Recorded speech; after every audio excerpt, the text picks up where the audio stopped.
আসসালামু আলাইকুম। হ্যালো বন্ধুরা, কি অবস্থা? সবাই কেমন আছেন? সবাই আশা করি আল্লাহ অশেষ রহমতে ভালো আছেন। আজকে একটি ভিডিও নিয়ে হাজির হলাম নড়াইল এক্সপ্রেসের একটি বাসের রিভিউ নিয়ে। তো চলুন বেশি কথা না বাড়ি আজকে ভিডিওটা শুরু করা যাক।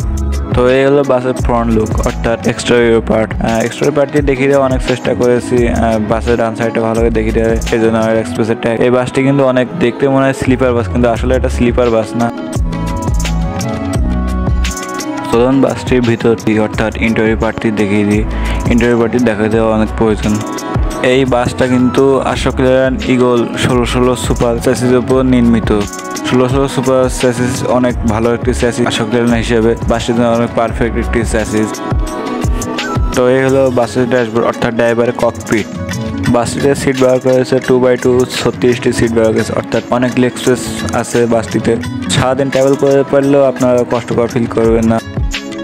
বাসটি সিটগুলো অনেক সফট এবং নরম, বসে আরামদায়ক পাবেন। আর বাসটির সাথে কিন্তু সিটির সাথে একটু করে হাতল আছে এবং নেটের জালি আছে আপনার মালামাল থুয়ে যাওয়ার জন্য।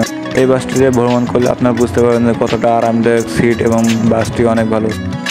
তাতে কোম্পানি ম্যানেজমেন্ট অনেকটাই ভালো, খারাপ বলা যাবে না একেবারে। আজকে ভিডিওটি যদি ভালো লেগে থাকে সবাই একটি লাইক, কমেন্ট এবং শেয়ার করবেন। ধন্যবাদ।